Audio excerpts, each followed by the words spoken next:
We live? We're live.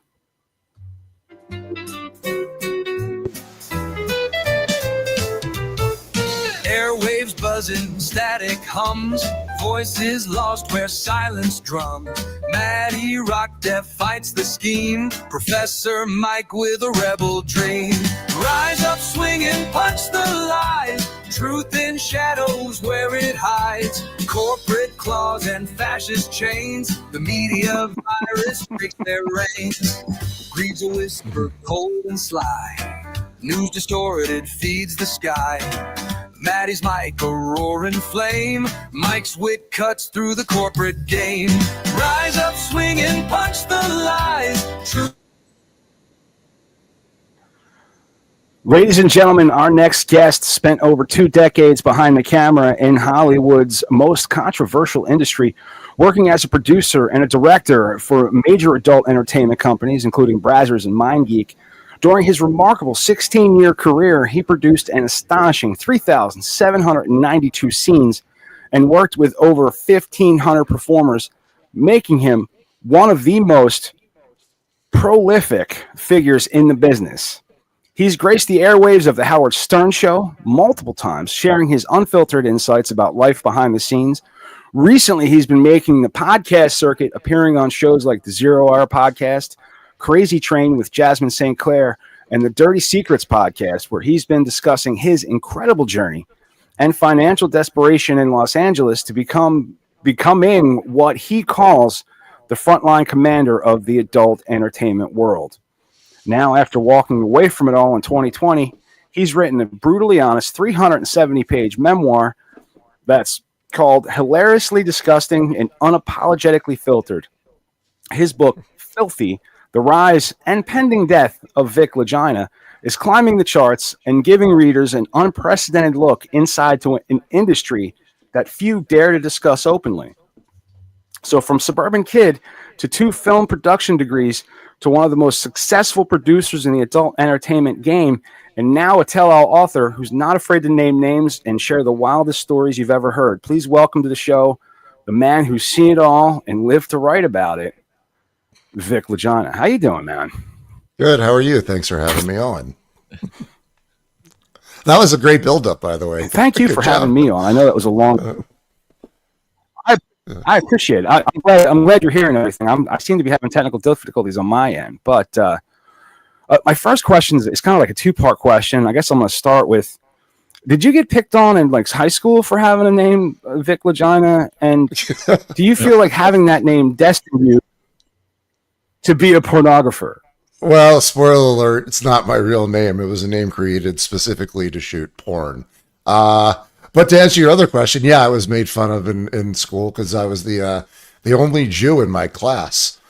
So I was picked on a lot just for that alone, because I didn't really bulk up and get bigger until the latter part of my life.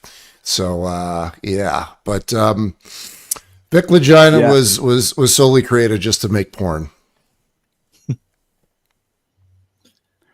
So you're not related to Vic and Marty Lagina from The Curse of Oak Island? I wish I could say those guys or my cousins, but they are not. They shy away from the Lagina and they call themselves Lagina, which I think they need to lean on it and just be Rick Lagina, Marty Lagina, and I watched that show, to be honest with you. I love that show. I just wish they would fucking find something already, because it's driving me nuts. Something besides like a button, or like a bead, a trading bead. Like give me like some Ark of the Covenant or something. And I think I've got lead slag for the melting operation. Fuck off, Gary. You know it. It's a Bobby Dazzler.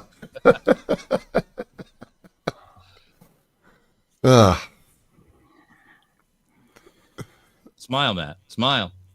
I think he's having some difficulties down there. I can't. All right. So that was my fun. But one of the things I wanted to. This is ingenious to me, and it took me a minute to figure out what the fuck was going on. I'm going to be honest with you.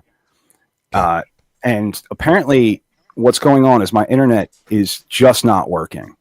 Because what I'm trying to pull up right now is the trailer, the video trailer for your book. Yeah, that's on my website. Vic and I was like, I'm looking. I was going to YouTube. Nothing is working for me at all. It's fantastic. I'm having a great time.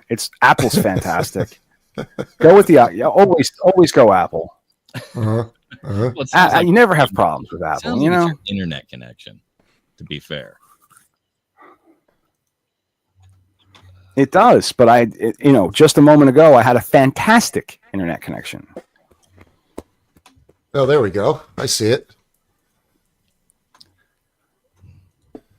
This is the story of a man named Vic Lagina.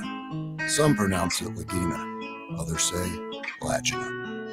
Well, let's just call him.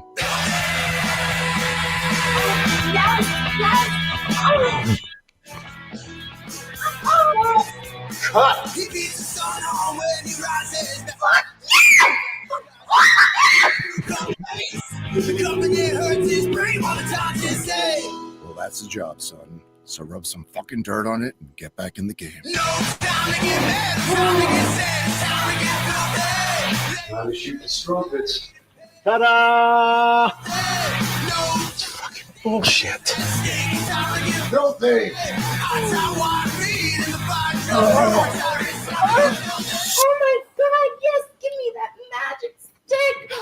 How do you get it out of fucker mode? God, I swear porn is the only business you can't fail at. What type of fucked up bullshit you got me doing today? Yeah. Move ahead. Asshole. Our crew definitely thinks so. But they're kind of shitheads, so they deserve an asshole boss. Fuck's sake.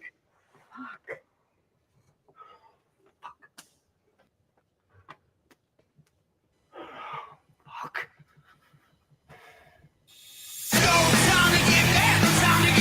These ladies are not hookers!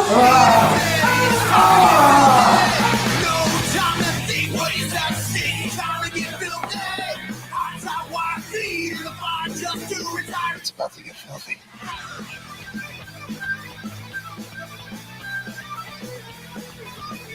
Now, I'll say this. I hate reading, but this makes me want to read.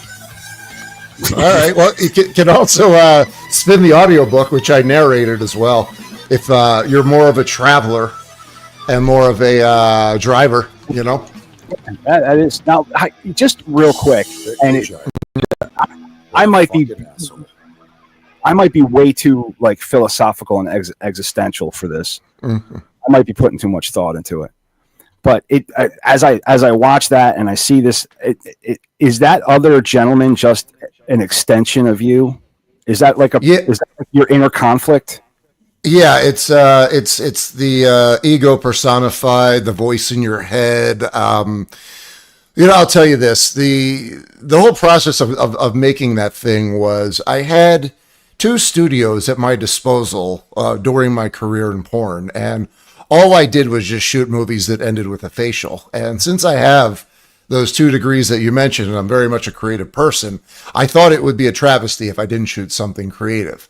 So right before I moved out of my studio and took on a tenant, that's exactly what we did. We shot that trailer over 6 days. It was supposed to be about a 70-page, maybe movie, short feature. And the dude who was editing it, I told him, there's no rush, but he really took me literally, and he took fucking forever. So while he was taking all that time, I finished up the book. And when he finally turned in his cut, I was completely underwhelmed. So all we did was just use like the gold from that trailer for, the gold from the footage for that trailer. And I'm actually pretty happy with how all that turned out, because I think it really does give a good visual of what the book is. I mean, it really makes me want to, read the book. I haven't had, again, not a big reader. It's not how you typically see a book marketed. No, Yeah. That's why I really thought that was just, really unique and unusual and worth mentioning. you know, and giving you a tip of the cap that I don't know. I dug it. I think you give a No, shit. I appreciate that. Plus, like, you know, I wrote that song and I produced that song, Filthy, just to have something cool to cut to. But yeah, I mean, they're doing that these days. They're making trailers. Actually, one of my buddies from film school from a long time ago, he runs a company that does trailers. And he was the one who put it all together, in addition to being the third and final editor of my book. So tip my hat to the dude Kush, because he was the one who did it. Nice. Oh, tip of the hat to you. That's fantastic. Yeah. So, Thanks. so You're what was your welcome to porn moment? The one moment when you realized, oh shit, this is my life now. Let's see. Well, you have that your first shoot ever, which happened when I was living in LA, before I crawled back to Florida and built the business. And when you do your first shoot, you're like, you know, you step over that line and you're like, okay, it's the shit's gotten real. Mm-hmm. But the welcome to porn moment, I guess, was, you know, when the whole reason why I got into it was because I had accumulated a pretty big debt on credit cards. And I'm a responsible guy. And, you know, anything that I take on, I pay off or I handle it, you know. Sure. So when the porn world started taking off, and this was in South Florida, when I realized after I had gotten out of my relationship that I got out of my credit card debt in 10 months, it was about $26,000 or $27,000 that I got out in 10 months. And I had this big booming business, and I met the guys that would eventually become Brazzers. That was my welcome to porn moment. Like, you could either go back to just taking a normal job, going back into regular mainstream production, or let's see how far we could take this shit. And to be honest with you, I thought it would be a couple of years. I had no idea it would last like 20. It really seems like you got in and you got out like right at the right times. And books coming out right. Like 2004 is really kind of like the boom of internet porn. You know, before that, there's a lot of 70s Bush. Yeah. You know what I mean? A lot of shots on dudes' faces. Like, I don't want to see your face enjoying yourself. Well, that's the cutaway shot, you know, because a lot of times dudes can't fuck to pop, so they have to set it up. So it's like they get there, like, and they put on the whole act, like, and then you have the cutaway of the face, like, and then you go back to the wide shot, which is them actually cutting. That's how they used to do it. And I guess they still do it, because a lot of the guys that I would shoot couldn't fuck to pop. It was just not in them. So was it like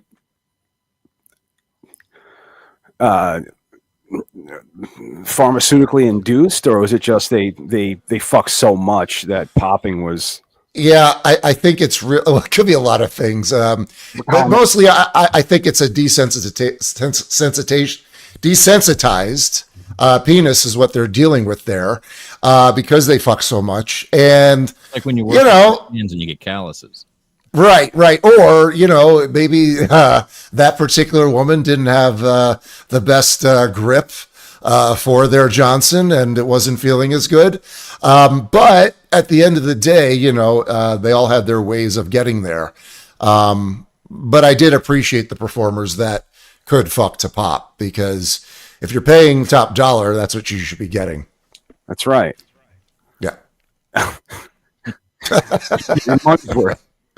Now, you know, speaking of old, let me ask you this question, because you did mention that you were a Delco dude originally, and I had to ask you. I have to ask you this question, because you seem roughly, you know, a little bit younger than us, I guess. Did you ever find porno mags in the woods? Well, first of all, thank you. How old do you think I am? Let's go there. Let's start there. I'm looking at. I mean, you. Now I'm starting to do some fucking math. Wait a minute. I put you in your mid 40s. Let's just, you're very kind. I am 51 years old. Okay. And you know, apparently all the drugs I did not take a toll. So I guess it's good genetics. But to answer your question, the first porno mags that I found were my father's.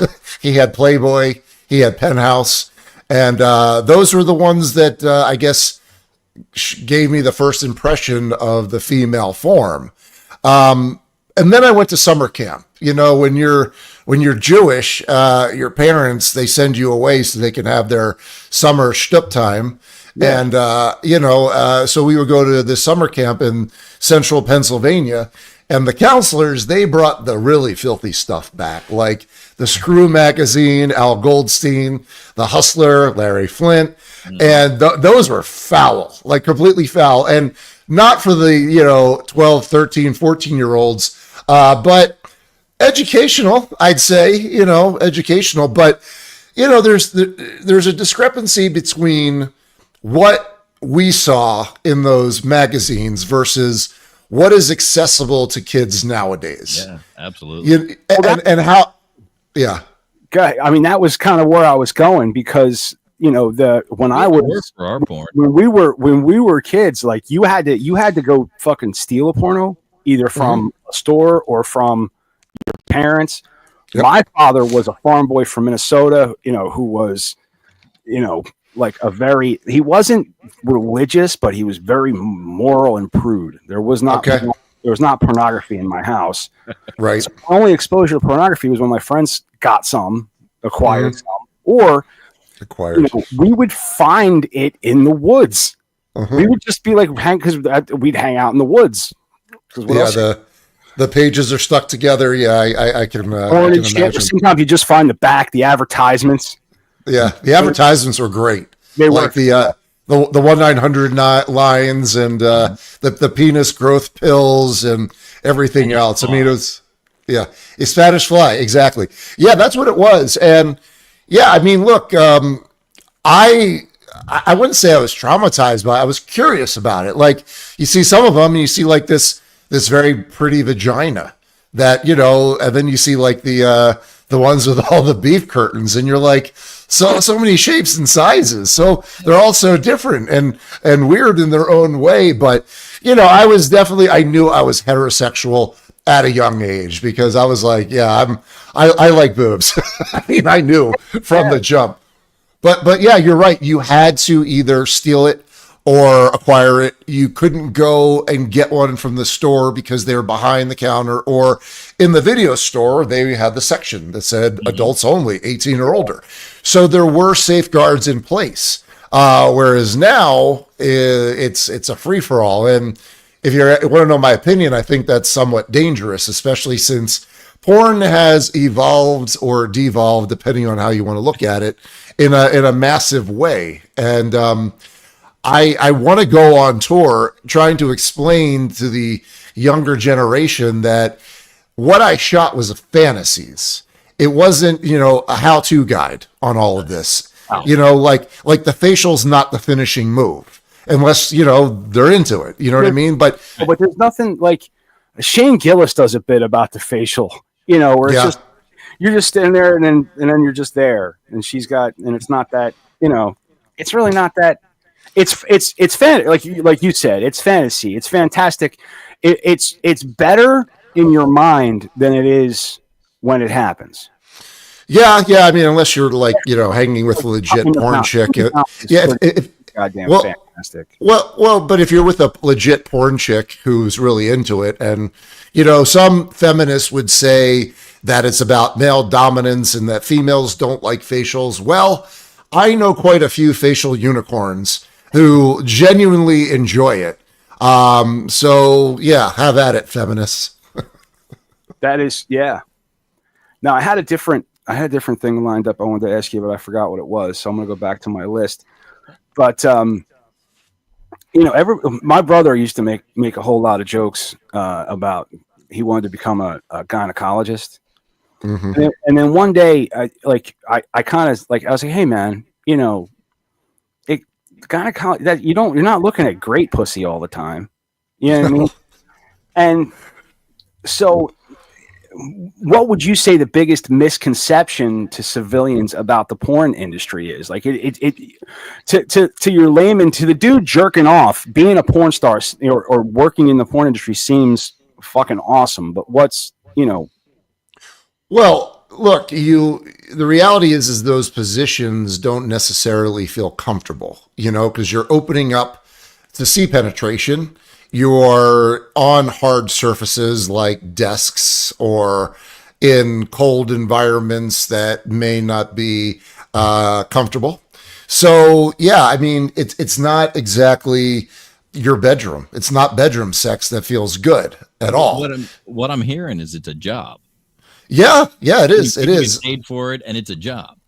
It's a job, and even like, okay, for me, I hired like the same 7, 8 guys because I knew they could deliver on the most stressful circumstances. Like, I moved out to Vegas because I didn't want to live in California again.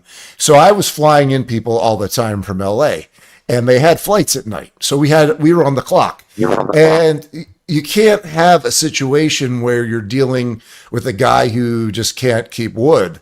So you need to have the strong guys, and the strong guys, even if things aren't going well, even if they don't have chemistry with the person, even if, let's say, the vagina is a little musty, or there's perhaps a yeast infection going on, the toughest of the tough, the strongest of the strong can get through anything. And they're essentially your soldier that is holding down that scene. They are your anchor. Yeah. So that's important to... I can't, imagine having to perform under all those circumstances. It's not something I'd really want to do. But, no, and plus you got all the lights, you got all the crew members around, and you may very well have just met that female that day, so you just have to be really, I'm not going to say sexed up, but really focused.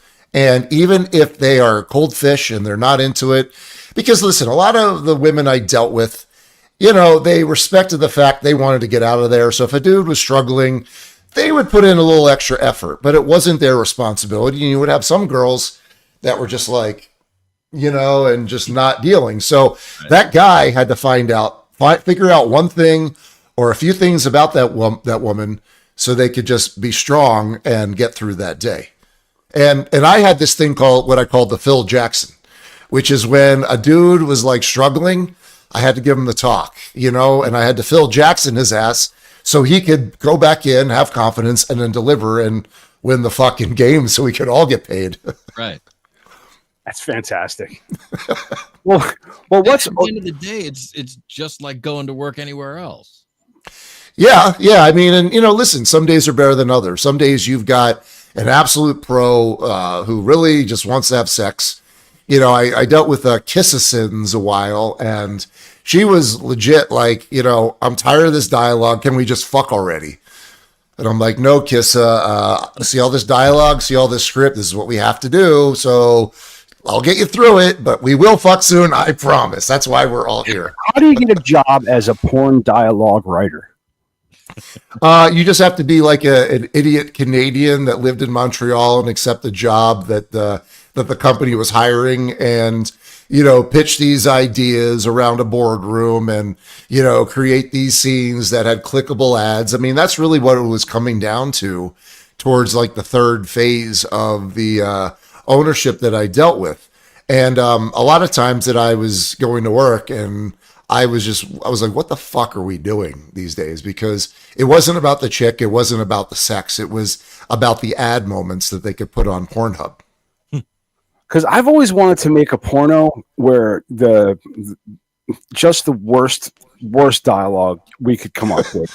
Like, yeah, I want to stick my wiener in your tuchus.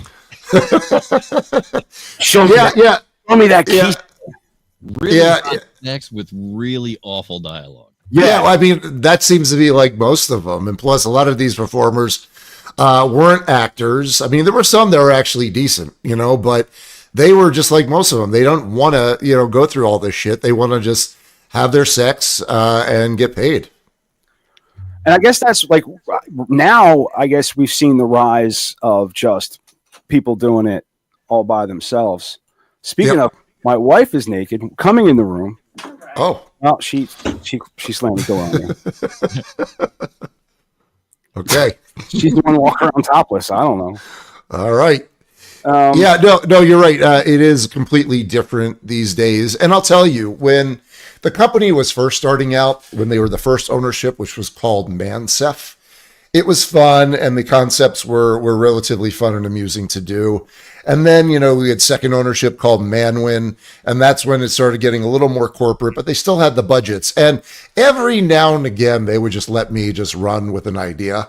And I did like a lot of fun stuff, like a Porky's parody where, Miss Ballbreaker literally is pulling him through that shower wall.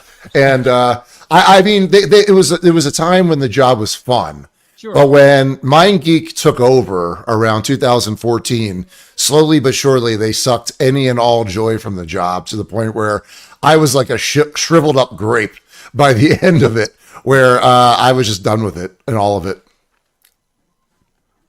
How do you manage, like, how do you stay sane when your job is basically like managing boners and breakdowns and corporate pressure? And how do you? That would be drugs. Drugs would be the answer to that. Drugs and alcohol. And not necessarily the good ones. It was weird. Like I was a very late bloomer when it came to cocaine, and I actually hated cocaine at one point because I saw what it did to my first girlfriend, who was a doctor in the emergency room, and I saw what it did to her. But I think there was a certain point, like around after I got disengaged around 2010, I bought my first little bag, and then that bag became another bag and another bag. And I would say for a good 4 to 5 years, I was just going hard on the cocaine because like we were very busy and we had something like 25 shoots a month, a bunch of live shows. So I definitely needed some PEDs to get me through it, but It was a little bit more deeper psychologically. It was more like there was a lot of darkness in the industry, and that energy I felt like I was absorbing on a daily basis. So the best way to not deal with that is to drink more and to do coke. So that's really what it was. And it wasn't until I started writing my book that I realized, holy shit, I need to start making some changes or I'm not going to make it to the finish line. So it was the book that helped you to change. It was like sitting down and kind of analyzing your life, kind of just. Yeah, when I started the book, that was around early 2015, and I was like just about ready to finish up another one of my wonderful relationships. I had some doozies along the way. But yeah, I was at that point I was in for about 13 years. And, if you don't get it out into a tangible form, a lot of those details, a lot of that timeline is just going to get lost from just like memory. You're not going to remember it all. And I remember after finishing, getting me up to that point in 2015, I was like, okay, yeah, we have to start making some changes. And I'm not going to tell you I stopped doing cocaine, but it was more like, let's do less of that. Let's do more psychedelics. And let's find a better outlet, which was music festivals for me, because I would go with my buddies or I would go to these music festivals, and whenever porn became a little too much, I would go to a music festival, hang out with the sparkly, beautiful, positive people of the world, come back, and I was good. And I was ready to output good quality porn for the masses. And that's how it went for the next 5 years. I mean, you truly are an American hero. But did you, like, when you went to those, did people know you, or did people recognize you, or you spent all your entire career behind the camera? Yeah. And I was also very quiet about what I did. The way I saw it was, as captain of the ship, you want to have very light ripples around you at all times because you don't want to have any problems. And the biggest way to fuck that up is to have a huge social media presence, because that puts a target on your back. But when it came to a certain point where I was embracing who I was and I wasn't shying away from it and I wasn't lying about what I was doing, when people asked me, what are you doing? What do you do? And I was like, I'm a pornographer. And that just started getting where people are like, oh, that's Vic Lagina. He's the porn guy, And so when I was doing all the festivals, they were like, there he is, So I became like this personality of sorts when I was on the music tours and stuff. And I guess in some ways I still am, even though I've been out of it for about 5 years. At what point did you realize that your life needed to become like a book? Like what was the? Have you always been a writer, or? I've always enjoyed writing, and I've always been a creative. I mean, that's why I had degrees in TV and film production, even though at this point I am more one to just enjoy a TV show or a movie because I know how hard it is to do it well. I mean, it is really hard to do it well. But, the whole thing was with me writing, it was more of a journal. And then once the porn music ended for me, and I was kind of figuring out what to do with my life next, that was around 2022. And I gave the manuscript to a buddy of mine who I had lost touch with. And he basically gave me the vote of confidence. He's like, dude, dare I say, you've got something interesting here, intriguing. But the thing is that, as crazy as my life was, I didn't think it was enough to sustain a reader. So what I did was write about another 100 pages of side topics about, there's 9 lessons of Vic Lagina School of Porn. Lesson 2, what do you do when she's on her period? Lesson 6, is it squirt or pee? Lesson 3, prepping for anal. Life's hard questions here. And so you have that. You've got the in memoriams when people died that I knew. That's a very sobering part of the book. And that's interspersed through the book. And it took another year for me to get it to the point where it was presentable, where I wanted to birth it and share it with the world.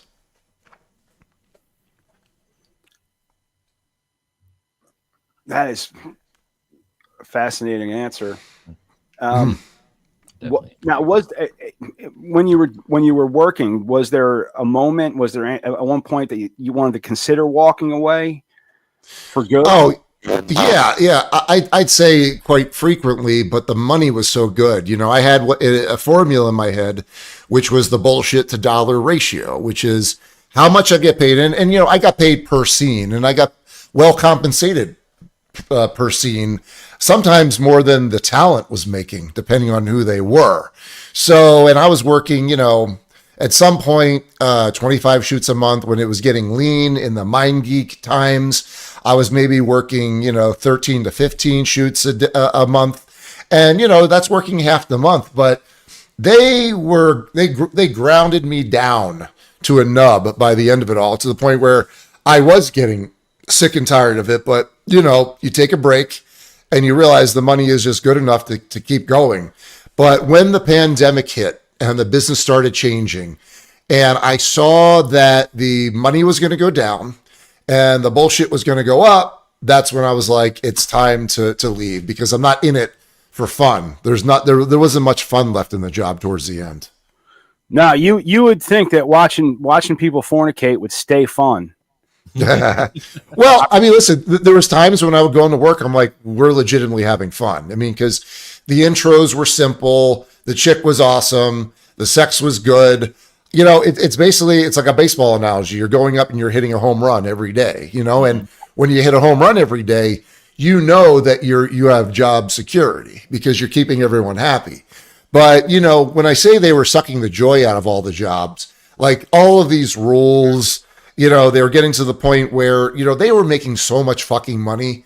But if they saw a logo and they were worried about a lawsuit and an editor had to blur that logo, they would start finding the crews, and it's like, look, I can control a lot, but I cannot see this little Gucci logo on a fucking earring that the chick is wearing, because my mind is in 10 different places at once. I'm not looking for that.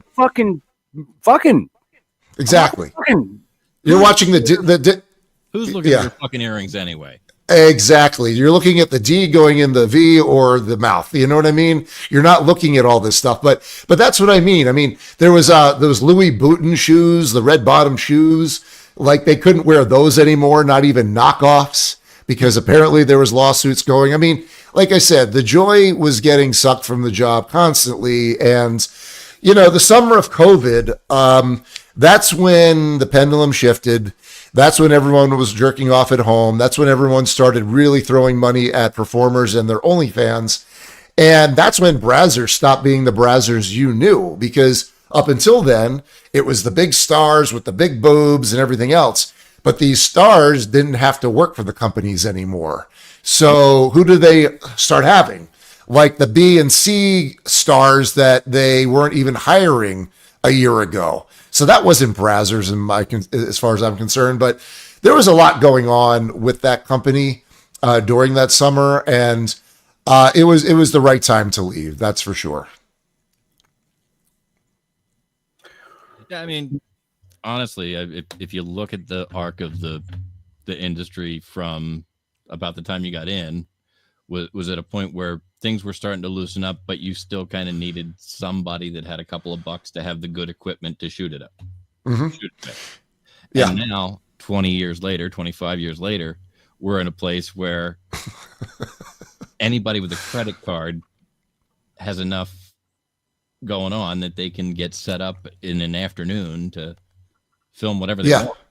Yeah, with GoPros and iPhones, I really became irrelevant. You know, you don't need my polish for it. Even though in the summer of COVID, my idea was to give the Brazzers quality to the creators, you know, instead of just being on their phone.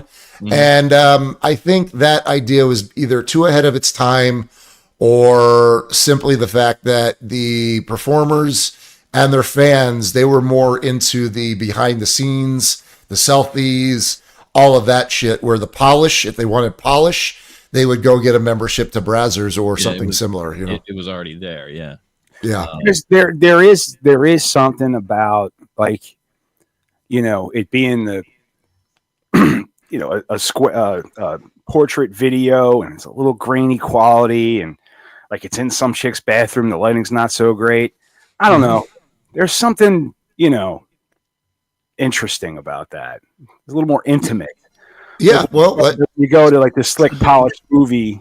It's also the difference between going and watching an indie film one night because it was cool and you kind of enjoyed it. Oh, I got and you. Going and seeing some big epic blockbuster on a big screen.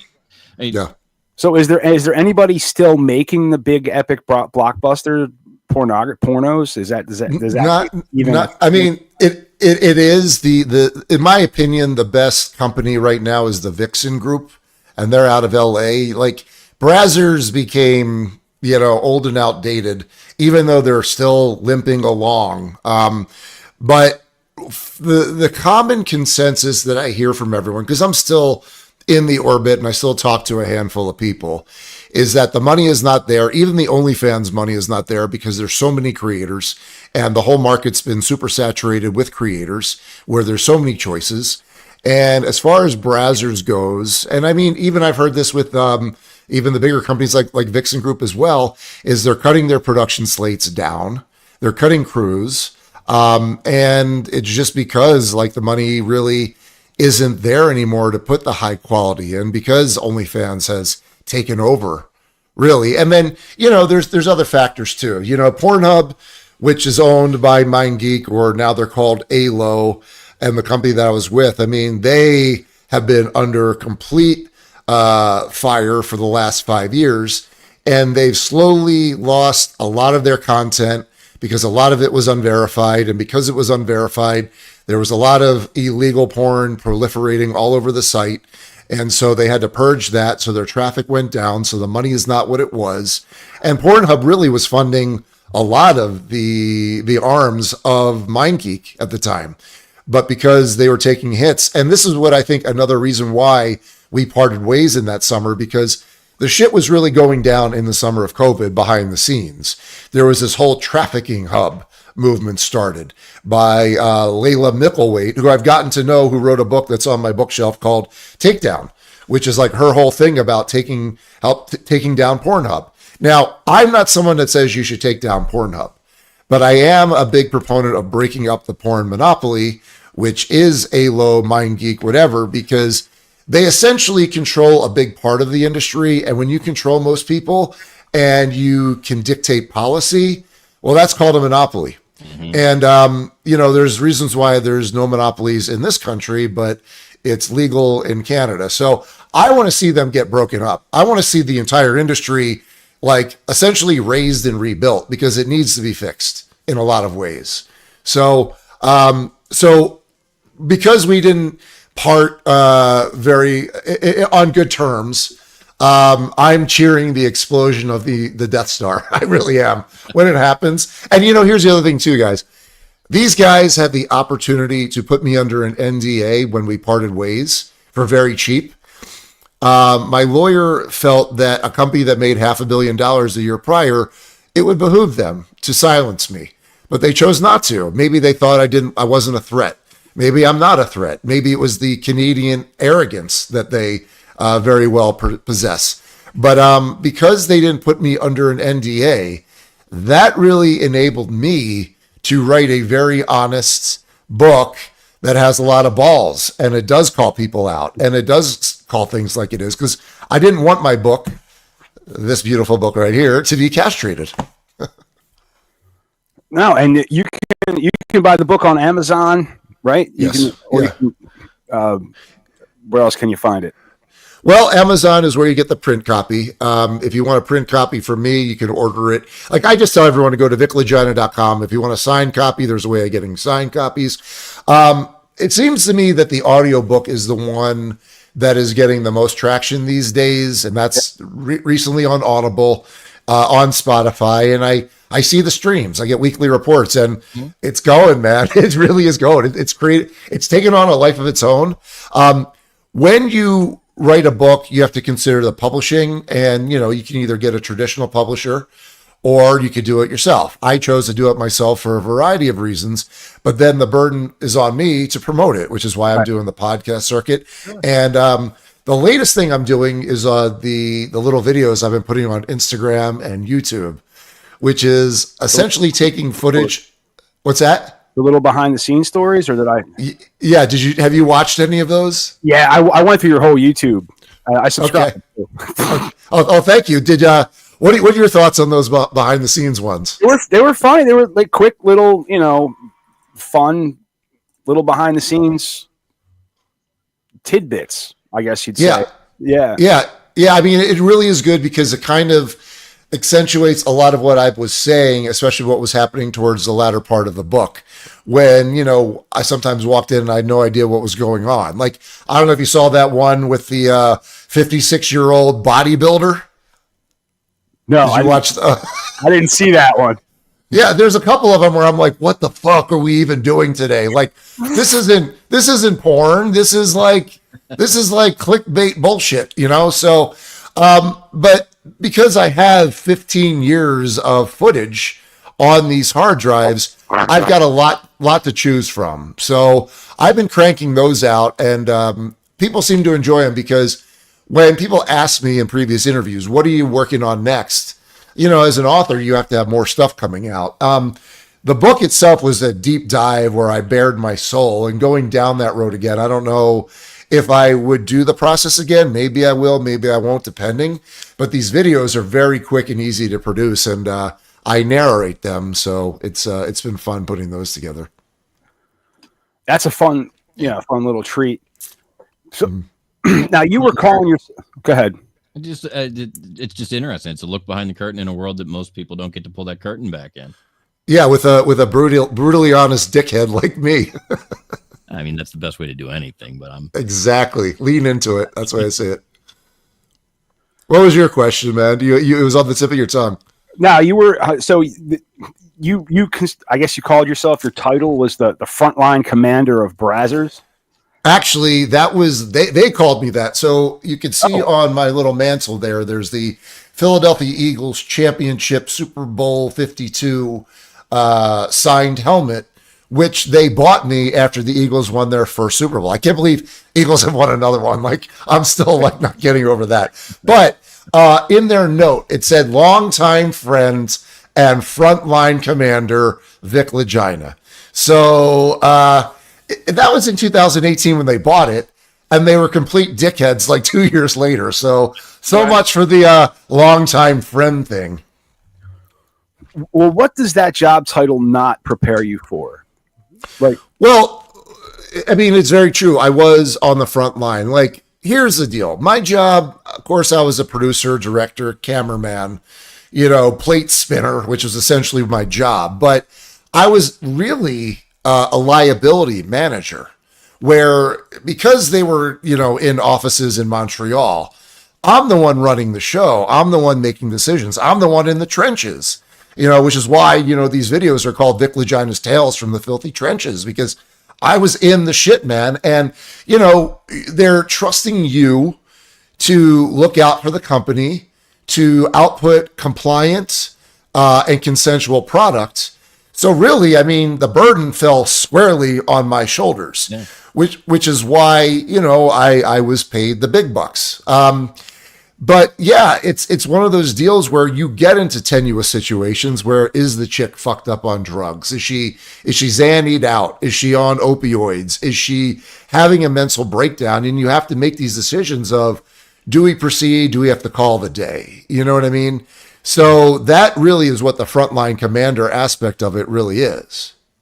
So I pulled up one of your, the one with Maserati. That set almost broke me, by the way. The asshats at Brazzers were trying to break me with their inane concepts. In this case, the brainiacs in Montreal wanted us to build a non-working elevator on our soundstage. Furthermore, they wanted the lovely Maserati to get caught in the elevator while it closed and have her scene partner, the emotional Xander Corvus, have sex with her backside while she is stuck. Maserati is a robust woman, and her ankles were hurting, so we had to lodge a stool under her to ease the pressure. We successfully completed the nonsense as we always did, but her face says it all. More of these to come, so check out viclagina.com and read Filthy, the rise So and with some like Vic Lagina. they would send you the concept, Yep. so it's all their fault. Oh yeah, always. They were all about like I said, these ad moments. And they're like, I remember this was in like late 2019 and I was home for Thanksgiving back in Philly. And I'm just like, how the fuck are we going to build this elevator that looks good? And then, it's like, okay, I'd never shot Maserati before. That was the first time. She rolls in. I'm like, oh Lord, like nothing against her. She was sweet, but you saw those boobs. I mean, they were ridiculous, but she was a large woman and you're asking her to be stuck in this elevator. And she's like, after a certain point, she's like, Vic, my ankles are hurting. I'm like, shit. And, you have to keep talent comfortable. Yeah. So yeah, literally wedged a stool under her belly so that her ankles wouldn't swell up. I mean, that's really what was going down. And, like figuring out that build was tough, but I tell you, knowing that I had 4 months left in my career that I didn't really know at the time. I mean, it was getting to the point where I was like, yeah, I think, I don't know how much longer I could do it. Like I'm on the verge of a nervous breakdown because I didn't want to fail on any shoots. I didn't want to not deliver on any of my shoots, but I had a good crew despite the fact they complained about fucking everything. And we always banded together and we always got the job done. I mean, that I have to give them kudos for. Yeah, absolutely. It's important when you're doing anything that has to come together like that, to have a crew that will walk with you. Yeah. I mean, listen, most people that gravitate towards the porn industry do it for somewhat nefarious reasons or to be around the element. Fortunately, my crew was about the money and, they were solid. I would give them that. Were they the best? No, but really good at what they did. I think collectively we were able to knock out things. And, the only problem is I had a production manager who was grumpy as fuck and bitching about everything. And the problem is when you have that kind of energy on set, it goes around. So it's like, dude, shut the fuck up, do the job, keep everyone happy so we can all get this done. But we were literally starting, like the whole thing was fraying at a certain point where we were just like sick of each other, sick of the job, sick of everything. So as I said, COVID came at the right time. Yeah, I've worked a lot of sales. And the one thing I've learned in sales is nothing spreads faster than stinking thinking. You get one person who starts bitching and it gets into somebody else's head. And then that person starts to think think like that first asshole did. And then it just infects everybody.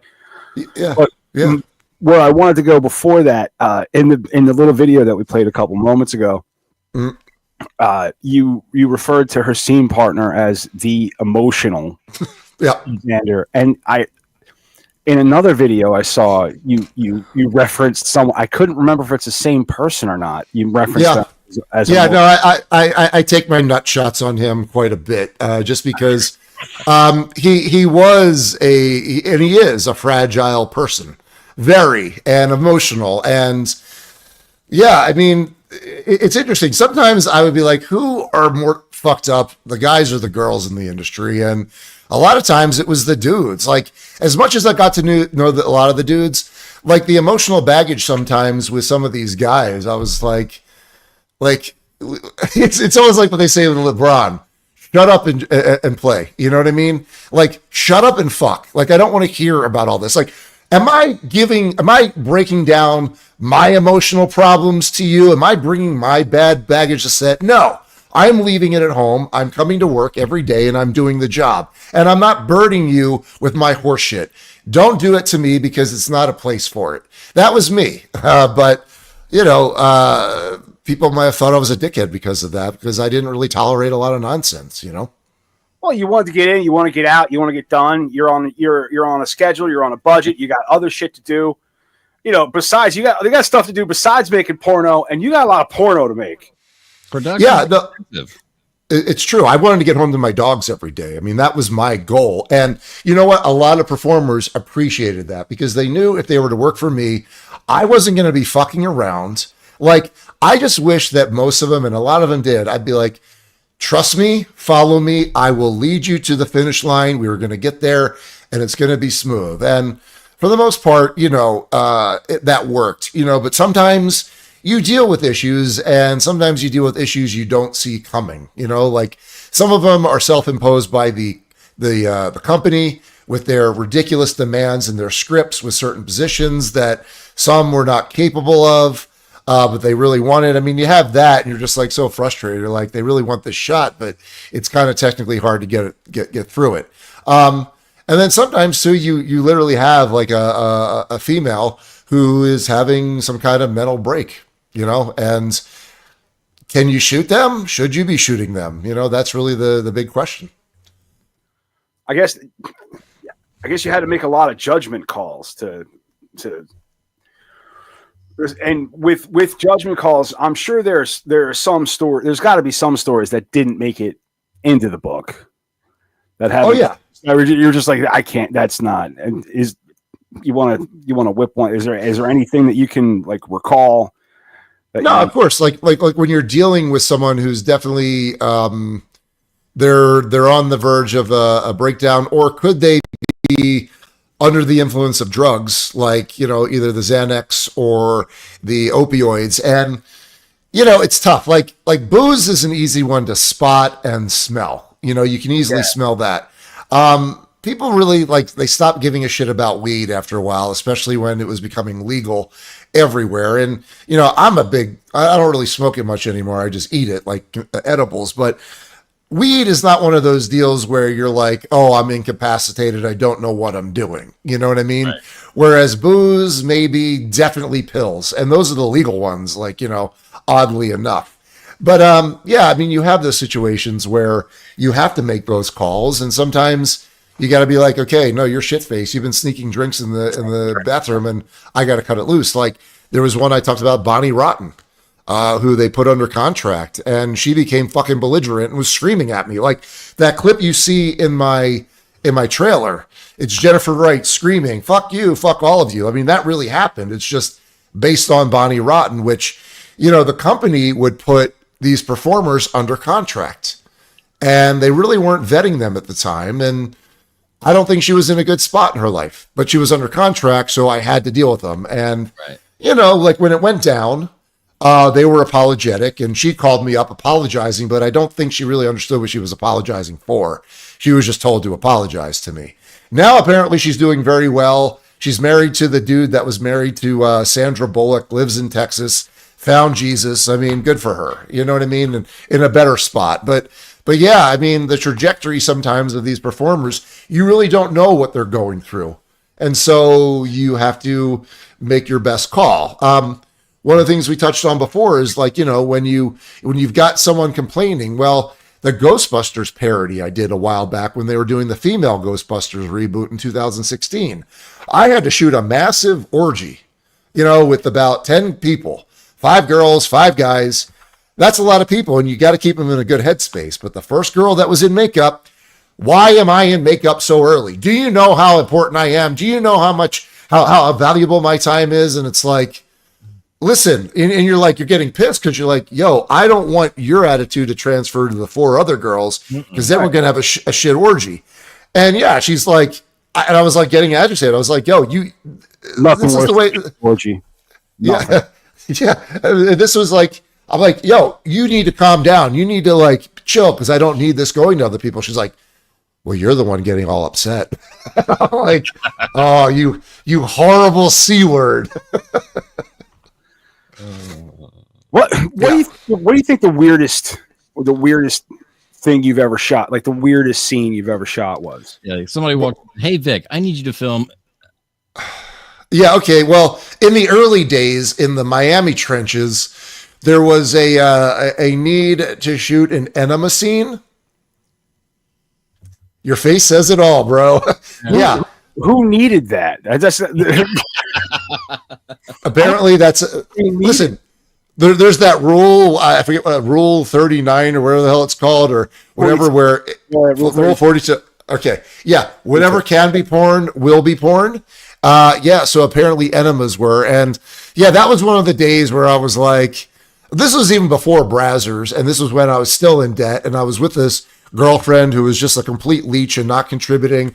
And I felt like, I was on this endless cycle of misery. And now I got to shoot a chick like getting an enema in a shower. You don't really be like really examine your life until that moment. So that was one of them. Where she's standing on her shoulders and then it's going up and into her mouth.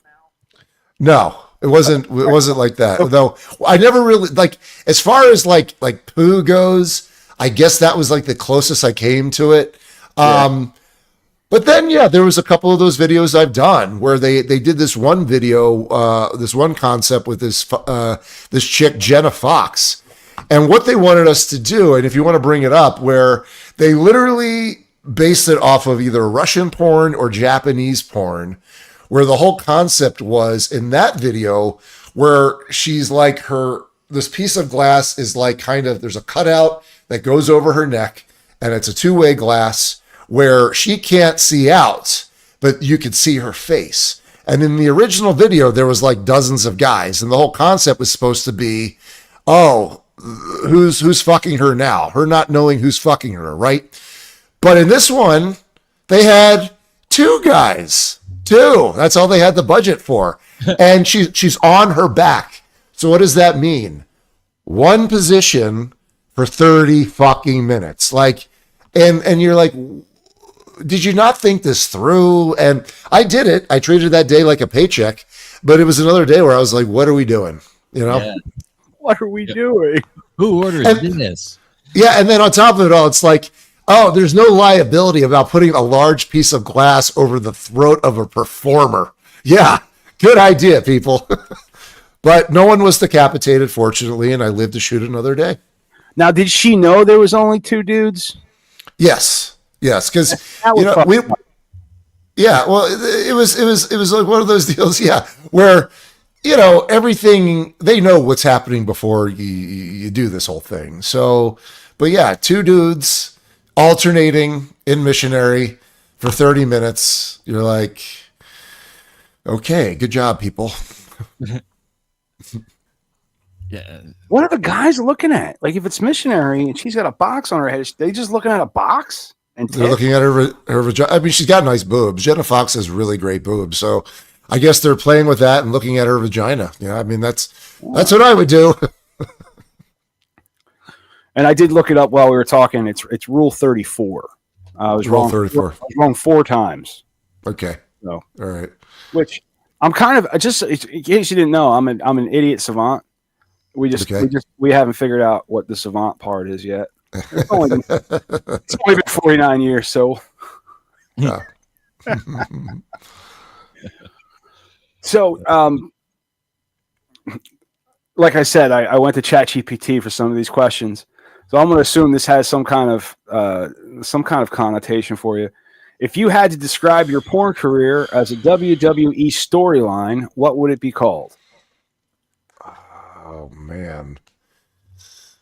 I mean, you gotta factor in filthy, in some way. Filthy, yeah.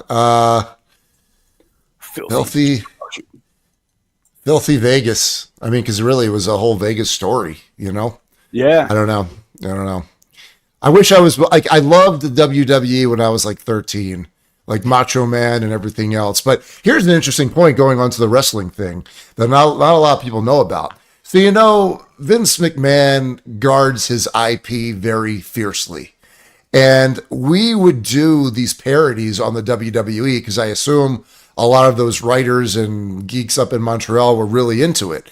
And there was like I think there's a storyline, the Montreal Screwjob or something with, I think Bret the Hitman Hart.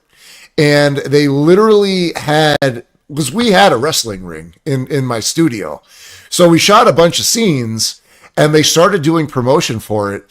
And apparently Vince McMahon and maybe a couple of his goons literally visited the offices in Montreal and were very threatening about not releasing it. And those scenes have never seen the light of day, ever. Oh, man. Yeah. That'd be fun. Yeah. Now, were you like able to manage like any kind of like girlfriend or wife, or are you a married guy or? I'm not married. So the motif of my life is that I always go for the hot, the great sex, but not really fully there emotionally, and this was even before I got into porn. So I wouldn't necessarily call it a porn thing, but dating when I was in porn was very difficult. I tried dating outside of the industry and it never took off because there was an intimidation factor. Yeah, you're staring at all day. What is she going to think? Right. And not only that, she's like, I can't compare I can't like perform like they can, I'm completely out of my element. So nobody can. Come on. Yeah. I mean, listen, it was a tough going, but I tried. I definitely tried. I really was looking, and this is hilarious to say, but I was looking for meaningful connections while in the industry with performers. I know you try. It's gonna happen, but yeah, I guess you never tried the line like, "Come on, baby, I'm the director. I know how to." No, see, here's the interesting thing. I would never use my job to get laid, but the job, obviously, I was able to get laid because of the job completely, and not in the way you think. My job every day was going in and being a professional. Like, this is what we're doing. Right. I'm not here to talk and make friends. I'm here to do a job. And because I was very professional and because I wasn't hitting on anyone and I was just cool, well, that got to the point where, girls are like, hey, can I get your number so we can maybe hang out sometime? Because you seem really cool. And that was always the case. Like, I was able to just like, get a number, start talking, get a gauge, because this was very important. Are they crazy or are they just a little bit crazy? It's like, how far on the crazy spectrometer are they? And then, dinner, and then you figure out what's up. But the truth is like, and I say this a lot, in the real world, you go through this courting ritual where you're trying to get to know the personality. Are you gelling personality wise? Do you want this person to be in your life? But the whole time you're thinking, wow, I wonder what she looks like naked. Wow, I wonder how she fucks. Wow, I wonder what her vagina looks like. You're wondering all of these things, and you're hoping that after you put the time in, that, there's no disasters waiting for you in any of those departments. In porn, complete opposite. You know what she looks like naked. You know how she fucks. Like whether or not you're picking up on some kind of odor or something. You know all this stuff. Correction. Right. But then the question is like, after you do the deed, you're like, okay, now what? Do we have anything to talk about? And a lot of times it was like, are they a 2 hour or are they a 2 day? And I mean, 2 hours, like this is before you got to go, or I can hang out with you for 2 days maximum before I need to send you on your way. You know? drive me absolutely insane. I have to, right. But yeah, but like the post-coital conversations were always awkward, always. And, you know, I reminisce about all this in my book, and I came to the conclusion in my book when I was in the coda chapter, when I'm reflecting on all of it. Like, I came to terms with the fact that I was getting my water from a tainted well. You know, it became very, very apparent. But apparently I didn't learn that lesson fully because I just got out of another relationship, and I still have some growing and learning to do, apparently. Everybody can do some growing and some learning, and you know, it's when people are willing to grow and learn together that those relationships start to actually mesh. You know? Yeah, and that was really the thing. When I tell you that there's a lot of people in the industry that have trouble, I guess, becoming emotionally intimate, not physically intimate. That's easy. Emotionally intimate. They have blocks upon blocks upon blocks. I have found. Whereas I have unblocked myself quite a bit over the years. But, you know, look, we are here to learn every day, and I'm doing my best to do that. Well, dude, you have been quite generous with your time, very educational. You can check out Vic's audiobook on Spotify. You can order it from Amazon, or you can go to viclagina.com and get a signed copy, or just order it. You know, he's doing this whole operation himself, so give him a hand, pick up a book. Thank you so much, Vic. Really appreciate, you know, of course, all of your time and all the information. You know, had a great conversation with you. Yeah, my pleasure. I love talking to people about this stuff because people are genuinely curious. And, you know, with my book, there have been a lot of performers who have written books, but nothing's come out from a producer who had a front row seat with a company that changed the business forever, and not necessarily in a good way. And if you want to know what it was like to walk in my shoes for 20 years, pick up the book or spin the audiobook. The audiobook, it's fun. It's a lot of fun, and it'll get you through a long flight or a long drive. So and you know, check out those little videos that you brought up. They're fun because they're little tidbits that really encapsulate what I dealt with on a daily basis. And we should be able to slap links into the description of the audio, all the audio podcasts. I'll have to wait till tomorrow to slip links into this video, just because the way the whole saving it works. Yeah. But you know, we'll get all the links in the right spot. And again, man, thank you so much. Of course, you know, really appreciate it. We are going to start another section of the podcast. We always invite the guest if they want to come on, but you know, we want to be respectful of your time. You've given plenty of it. But if you want to join us in the next one, I'll shoot you the link. Okay. If you're interested, and we'll take it from there. All right. What do you guys talk? What are you talking about on the next one? Well, let's take a look. I got the script right in front of me.